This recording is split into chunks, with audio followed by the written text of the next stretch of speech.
Mobile, Alabama. Right-of-way bond. What is a right-of-way bond? The right-of-way bond is a financial instrument utilized by the City of Mobile to ensure that projects involving the acquisition of land or property for public use, such as roads, sidewalks, or utility installations, are carried out smoothly and fairly.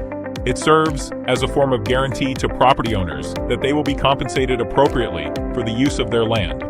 Why is it important? The right-of-way bond guarantees fair compensation for property owners, encouraging cooperation with city development plans and preventing project delays. It also ensures legal compliance by providing a transparent, binding framework that protects both the city and landowners during property acquisition. Ultimately, this bond supports timely infrastructure development in Mobile by streamlining the land use process. How does it work? When the city embarks on a project that requires the acquisition of land or property, it must obtain the necessary permissions and rights from the affected property owners. As part of this process, property owners may be offered compensation for the use of their land. To learn more about, please visit swiftbonds.com.